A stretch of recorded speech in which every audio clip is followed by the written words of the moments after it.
Seigneur Jésus, nous voulons nous tenir devant toi ce matin. Avant de commencer quoi que ce soit, Seigneur, nous voulons préparer nos cœurs. Car tu es le roi des cieux. Et nous t'invitons encore ce matin à venir régner dans nos vies. Viens régner à chaque jour, Seigneur Jésus.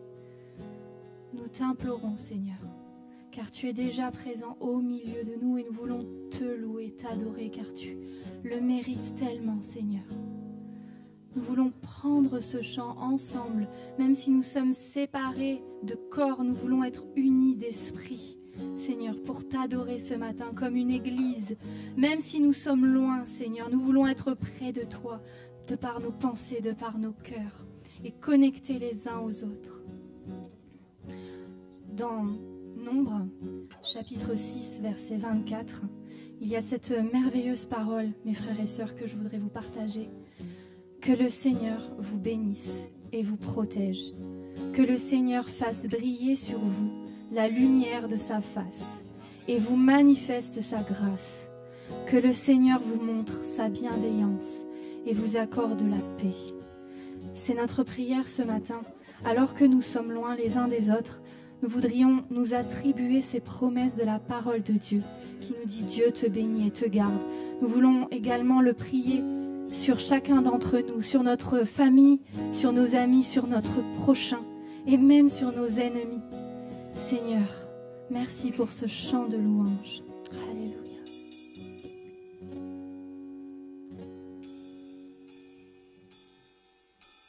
Amen.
toi, sur ta famille, sur toutes les générations qui t'entourent.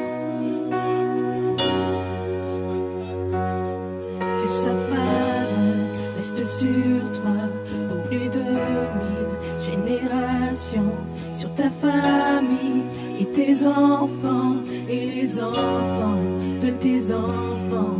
Que sa faveur reste sur toi pour plus de 1000 générations, sur ta famille et tes enfants et les enfants de tes enfants. Que sa faveur reste sur toi pour plus de 1000 générations. Et le ciel t'entoure, il est pour toi, dès le matin jusqu'au coucher, à chaque pas, veillant sur toi, dans les larmes, dans la joie. Il est pour toi, il est pour toi, il est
droite du Père. Tu as vaincu la mort, Seigneur, et c'est pour cela que nous avons espoir en toi, en ce que tu dis la vérité, Seigneur, que ta parole est éternelle. Nous savons que tu nous ressusciteras aussi au dernier jour. Merci, Seigneur, pour ta fidélité. Merci pour ta puissance. Merci pour qui tu es, Seigneur Jésus. Nous te bénissons et nous voulons chanter ta majesté, Seigneur. Nous voulons chanter à quel point tu es au-dessus de tout. Merci, Jésus.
Jésus.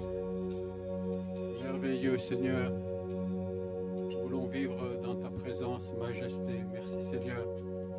Toi qui vis, toi qui règnes dans nos cœurs. Merci Jésus, nous te bénissons. Merci Seigneur pour ces merveilleux moments de louange et d'adoration Seigneur. Tu as fait de nous de nouvelles créatures. Nous sommes ton temple. Tu vis en nous Seigneur. Merci Jésus. Merci Seigneur pour ces temps de ressourcement. Voilà, c'est mardi soir et nous sommes dans le ressourcement. En matière de ressourcement, la pensée ce soir que le Seigneur a mis sur mon cœur, c'est que nous devons apprendre à vivre dans la liberté des enfants de Dieu. Nous sommes des fils, des filles de la promesse. Si vous êtes devant un écran et s'il y a quelqu'un à côté de vous, dites-lui, tu es fils, tu es fille de la promesse. Alors dites-le lui, tu es fils de la promesse. Nous devons apprendre à sortir par nos rêves dans la foi, sortir de toute limite, de toute cloison, de toute religiosité, de toute contrainte, mais tout croire, tout espérer dans le Seigneur. Nous sommes appelés à abattre les cloisons, les murs que l'ennemi, que la religion, que nos faiblesses auraient dressés. Mais en Jésus-Christ, tout est possible. Il pourrait exister comme un paradoxe. Nous sommes attachés à Dieu dans la piété, dans la prière, mais nous sommes aussi libres dans la liberté des enfants de Dieu, étant des enfants légitimes, des enfants de la promesse. Et la foi nous amène à croire que le Seigneur rémunère ceux qui le cherchent et qui rêvent d'avoir beaucoup de fruits dans le service. Porter du fruit avant, comme les sacrificateurs devaient le faire, manifester la grâce de Dieu dans notre génération. Nous voulons avoir des dons, nous voulons aller plus loin dans le Seigneur, nous voulons marcher avec le Seigneur, sortir de nos limites et grandir avec le Seigneur. On veut se ressourcer dans ta présence, Seigneur, ce soir. Nous sommes serviteurs de Dieu, sacrificateurs pour le Père. Le Seigneur Jésus, on en a parlé il y a un mois, je pense, avait dit à la fin de l'évangile de Luc, il dit « Voici, j'enverrai sur vous ce que le Père a promis. Mais vous restez dans la ville jusqu'à ce que vous soyez revêtus de la puissance d'en haut. » Ce revêtement nous parle de vêtements, nous parle de nous revêtir. Et vous savez que le vêtement, c'est les choses qui sont extérieures, ce sont ceux qui se voient. Et l'Apocalypse et tout l'enseignement de la parole nous parle du fait que le vêtement blanc que le Seigneur prépare pour nous et dont il nous revêt, ce sont les œuvres, les bonnes œuvres, les choses qu'il veut que l'Église fasse dans la vie pour transformer le monde. Ce vêtement est un vêtement de puissance dont on sera revêtu. Et longtemps, on a compris que quand le Seigneur avait dit « J'enverrai sur vous ce que le Père a promis », nous avons pensé que c'était le baptême du Saint-Esprit. Et quand nous avons reçu l'Esprit de Dieu, le Seigneur est venu vivre en nous. Il nous a remplis et nous sommes devenus le temple du Saint-Esprit. Et grâce à Dieu, louange au Seigneur qui nous a remplis de sa présence, qui fait que la plupart d'entre nous, nous parlons en langue. Et celui qui parle en langue, il s'édifie, il se renouvelle, il dit en esprit des merveilles. Et ces choses viennent d'abord dans mon esprit par le Saint-Esprit, et puis elles atteignent mon intelligence qui transforme ma vie. Et merci Seigneur que nous avons été délivrés de la puissance du péché. Merci Seigneur pour la repentance qui fut dans nos cœurs. Merci pour ta présence Jésus. Mais le Seigneur avait dit, mais vous resterez dans la ville jusqu'à ce que vous ayez un revêtement de puissance. Et je pense qu'il s'agit d'une autre expérience. Et vous voyez, il y a l'idée d'attendre. Attendre, c'est désirer, c'est rester dans la ville. La ville, ça veut dire dans l'église, dans la communion fraternelle.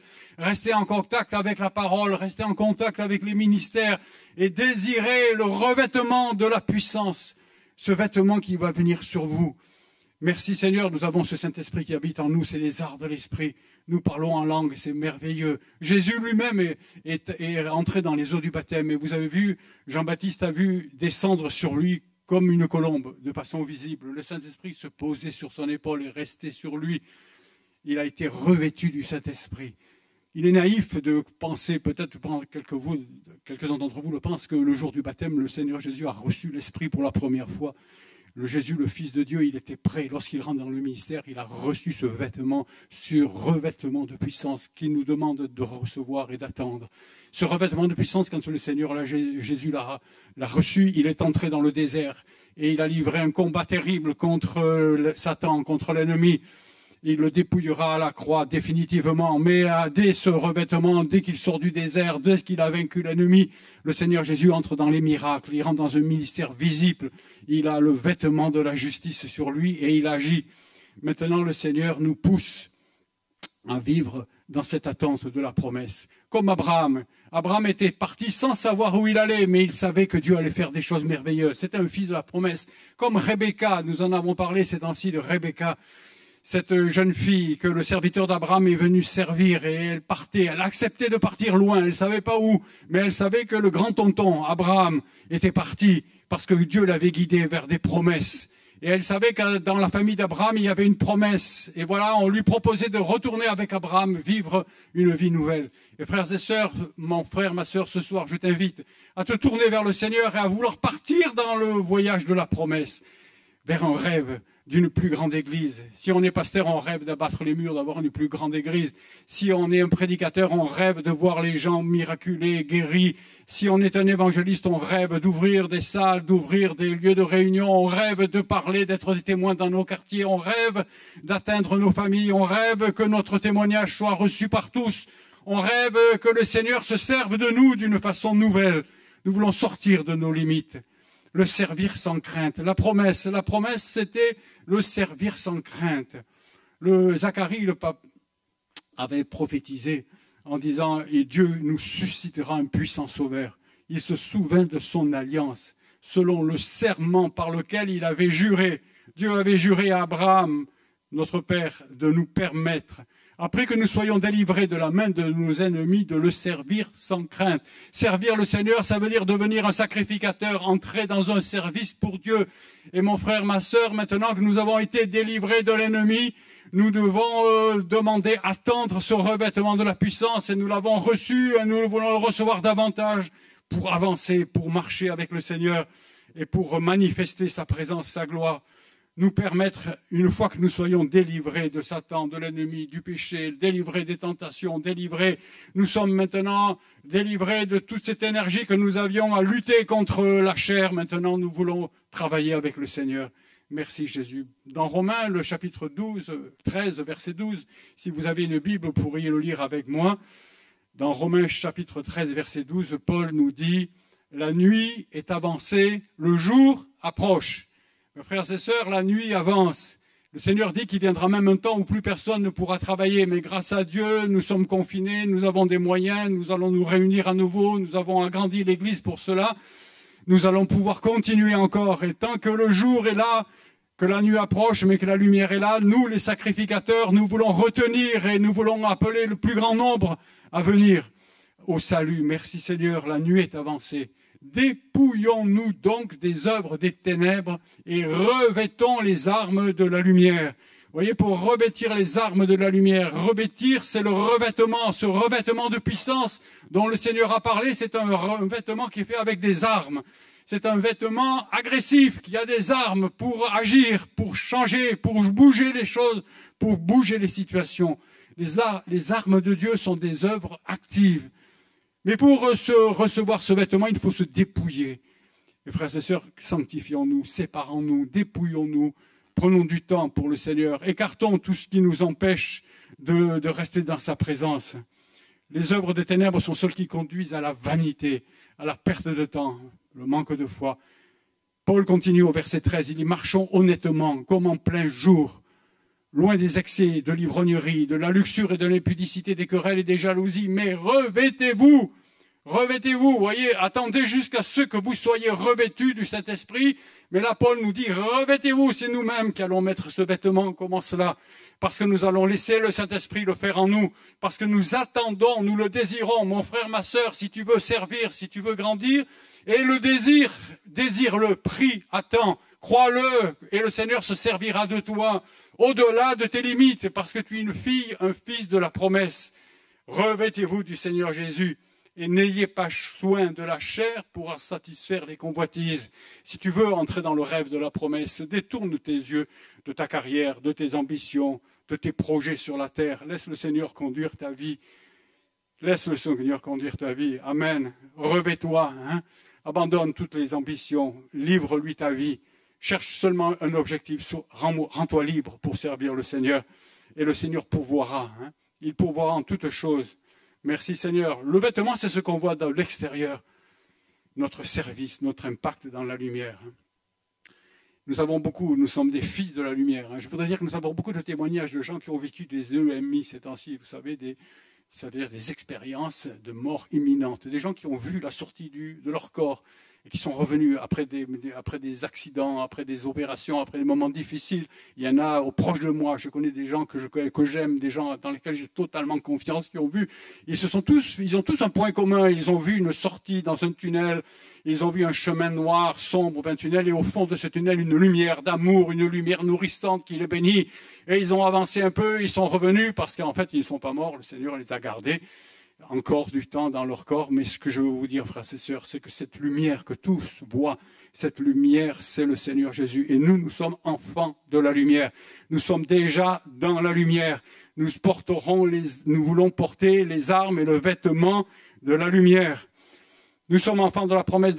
Paul, dans l'épître aux Galates, au chapitre 4, verset 22-27, il nous dit qu'Abraham avait 2 fils. On le sait qu'il a eu 2 fils, l'un de la femme esclave, Agar.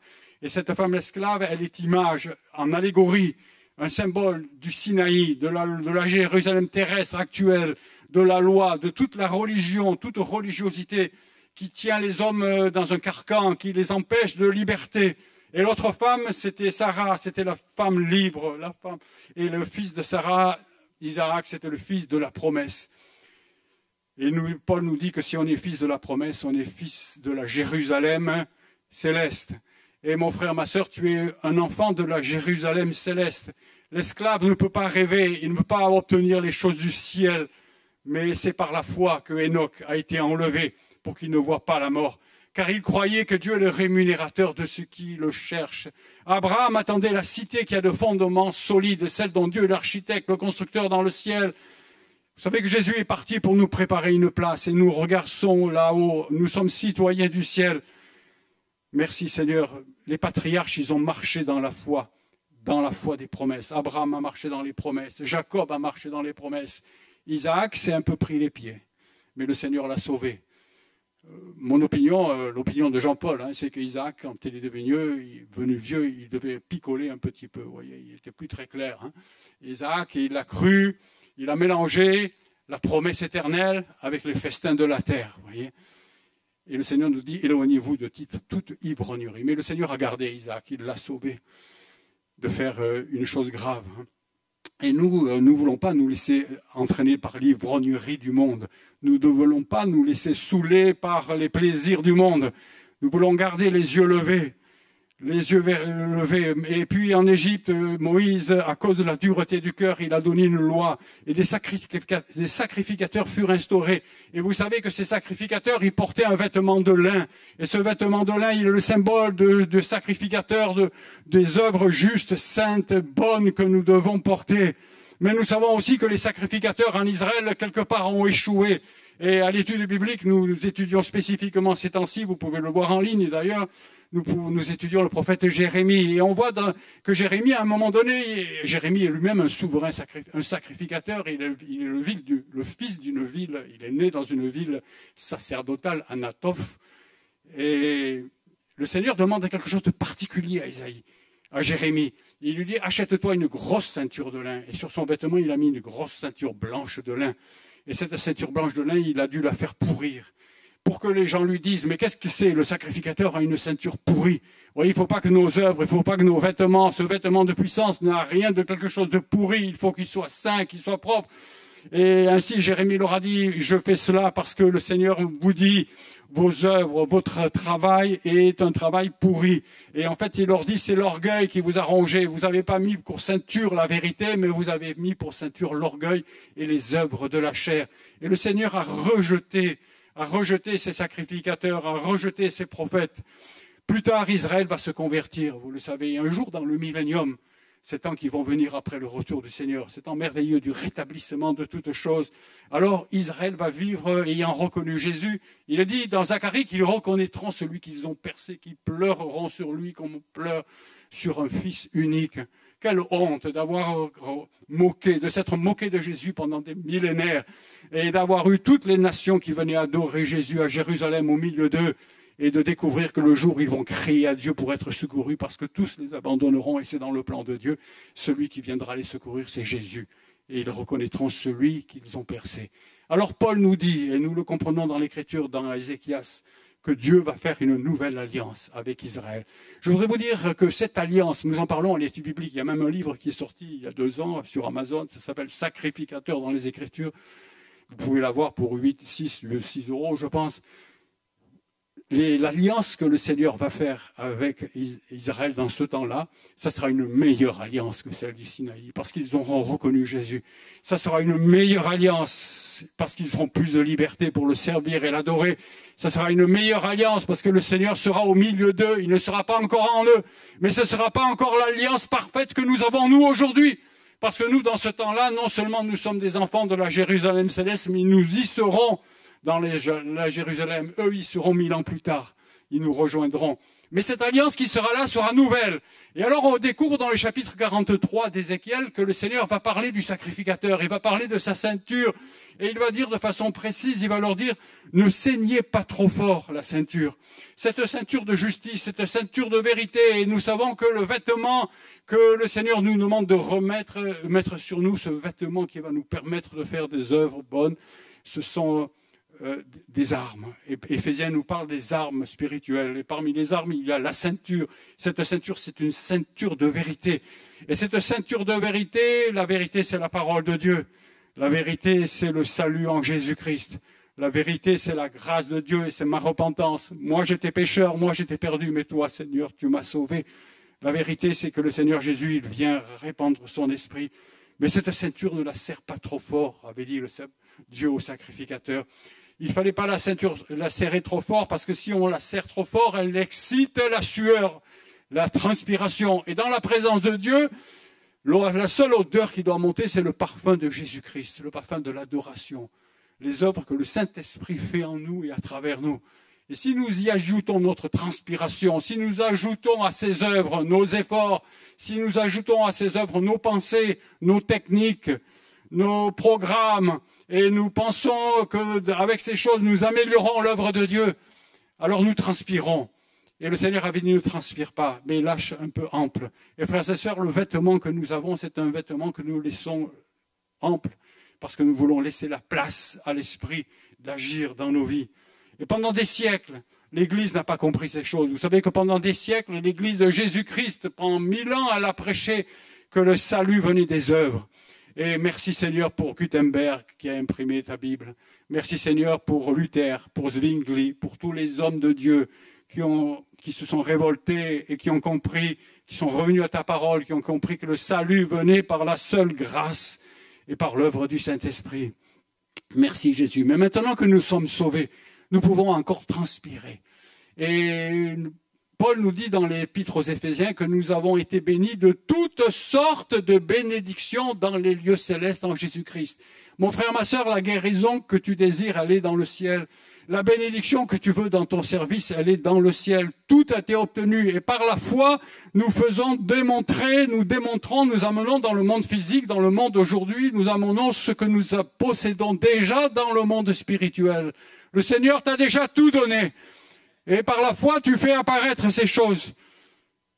Et tu le fais parce que tu as le vêtement de puissance. Et la puissance, elle donne la foi qui transporte les montagnes, la foi qui ouvre le ciel. Comme Jésus, quand il est entré dans le baptême, dans les eaux du baptême, il a prié, le ciel s'est ouvert. Et par la foi, Jacob, il a lutté contre la justice de Dieu, il a été vainqueur, parce qu'il a eu la foi dans la promesse. Il a dit, je suis fils de la promesse. Et Dieu a dit, c'est vrai, c'est juste. Il est fils de la promesse. Et par la foi, tu peux faire venir. Et je voudrais que nous prions un moment. Je vais vous parler un témoignage, mais de ce que j'ai vécu, moi, dans ma vie. Il y a une chose que j'ai à cœur de vous dire, bien que l'heure tourne. Je veux vous dire que le Seigneur a changé ma vie à un moment donné. Il y a eu beaucoup de guérisons dans ma vie. Beaucoup de fois, le Seigneur m'a secouru. Mais je voudrais dire que j'ai compris que ce ne sont pas les efforts qui amènent la bénédiction. Si tu aimes prier, venir aux réunions à 6 heures du matin, comprends que ce n'est pas le fait de faire l'effort de venir à 6 heures du matin qui attire la bénédiction. Ce qui est bien, c'est de prier. Ce qui est bien, c'est de laisser la liberté au Saint-Esprit. C'est prendre du temps. c'est se dépouiller de toutes les choses mauvaises. Mais ce qu'il faut, c'est le Saint-Esprit agir en toi. Et c'est le Saint-Esprit qui vient en toi, qui crée le vouloir et le faire. Dans les moments de prière, ne cherche pas toujours à parler. Reste dans le silence devant le Seigneur, mais prends du temps. Fais des efforts. Attends le revêtement. Quand j'ai eu 32 ans, le Seigneur m'avait béni, j'avais prié, j'avais été conduit, j'avais été gardé, j'en ai souvent parlé, je me retrouve, je suis professeur à l'université et j'ai passé par le miracle de Dieu toutes les étapes. Je suis inscrit sur toutes les listes d'aptitudes à l'enseignement supérieur, je suis inscrit sur toutes les habilitations pour diriger la recherche. J'ai passé mes 2 doctorats, j'ai le doctorat d'État, je suis en train d'enseigner un cours de maîtrise, la théorie de la mesure, théorie de la distribution. Je fais un cours de DEA qui a un relatif succès, les gens viennent, et subitement, pendant que j'enseigne, et que cela me prend de plus en plus de temps, subitement, le Saint-Esprit tombe sur moi et m'attriste. Et comme il y a une pause à la fin d'un cours, je vais boire un café, je m'isole, et là je suis seul, et j'ai une tristesse dans mon cœur. Et le Saint-Esprit me dit, tu n'es pas appelé à prêcher les mathématiques. Tu es appelé à un enfant de Dieu, tu es un sacrificateur, tu sers le Seigneur. Et je fais cette prière, je dis, Seigneur, délivre-moi de ce boulot. Délivre-moi de cela, que je puisse te servir. Et puis ça vient du Saint-Esprit. C'est le Saint-Esprit qui travaille nos cœurs. Parce que j'aimais le Seigneur, je servais le Seigneur. J'étais souvent dans sa présence. Mais voilà que mon travail prenait trop de place. Et là, quelque temps après, en revenant à moi, quelque part, je culpabilise. Je dis, mais qu'est-ce que je suis allé prier? Elle est folle, ma prière. Pendant des années, le Seigneur m'a béni pour avoir ce travail. J'en avais besoin, je devais gagner ma vie. Et je voulais la gagner avec la liberté. Le Seigneur me l'avait donnée. Merci Seigneur. Et puis, quelques jours après, je me trouve au Canada. Je suis l'été là-bas, j'avais l'habitude de le faire. Je travaillais dans un centre de recherche. Et quelqu'un appelle au téléphone de France. À cette époque-là, il n'y a pas d'Internet, il n'y a pas de mail, il n'y a pas de rien du tout. Il y a seulement le téléphone qui est interurbain, qui est très cher. Alors on m'appelle, je vais dans un bureau et de Paris, quelqu'un me dit, voilà, je suis dans un ministère. Monsieur Zolesio, voilà, écoutez, on ne comprend pas très bien. On a un poste de directeur de recherche en mathématiques au CNRS. Alors ça, c'est le top auquel je n'ai jamais rêvé. Et on me dit, voilà, si vous le voulez, vous avez qu'à dire oui, on signe pour vous. C'est un peu trop compliqué à vous expliquer. Mais ce qui arrive, c'est qu'il y a quelque chose qui coince dans le ministère. Je n'ai pas le temps de vous expliquer. Mais dites oui et on va signer pour vous si vous êtes d'accord. Et je crois que c'est un gag. Vous savez, un appel, un ami qui rigole. Quelqu'un qui me fait un gag, une plaisanterie. Mais bon, il insiste. Je dis, après tout, oui. Je dis pas non. Je dis pas oui vraiment, mais je dis pas non.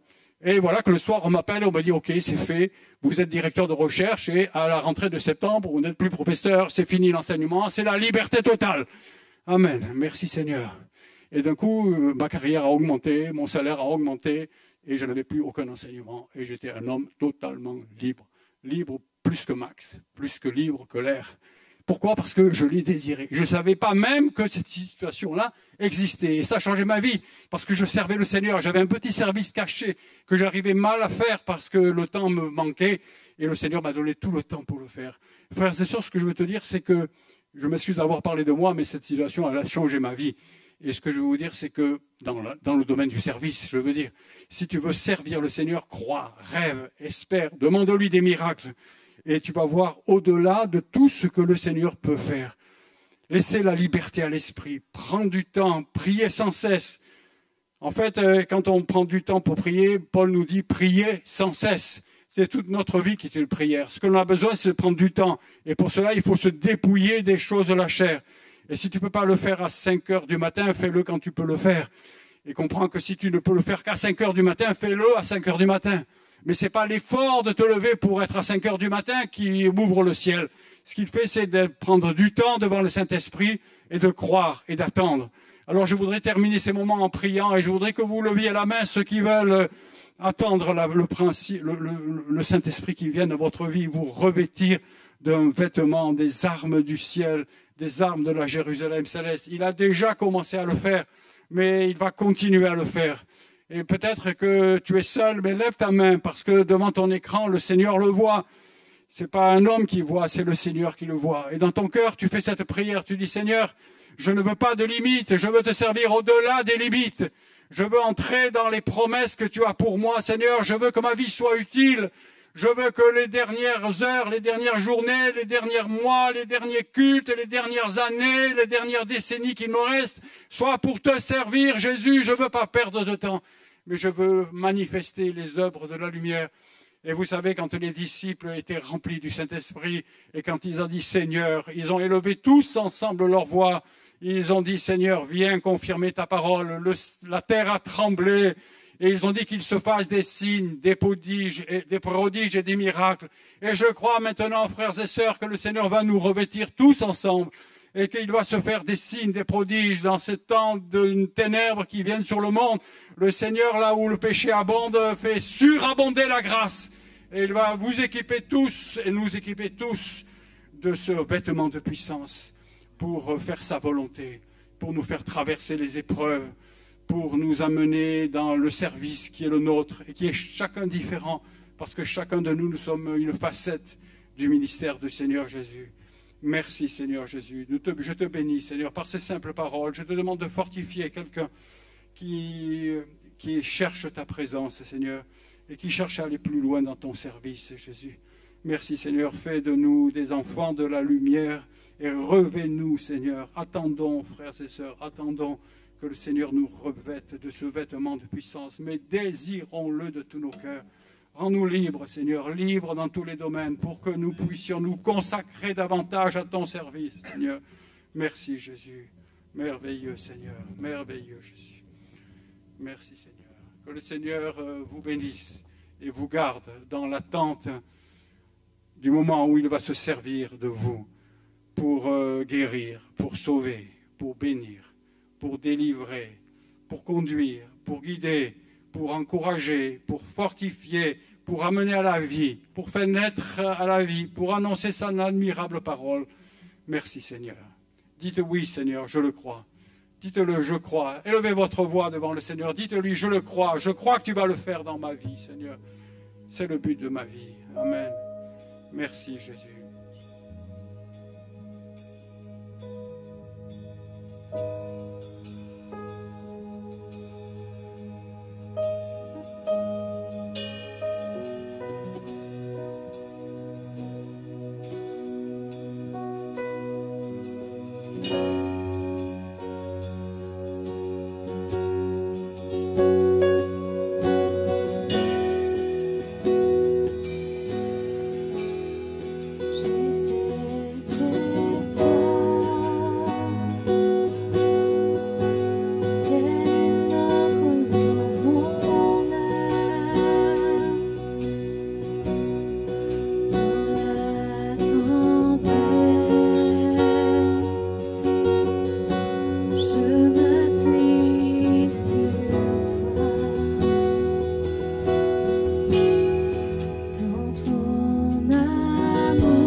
tes promesses sont parfaites. Mon espoir est en toi.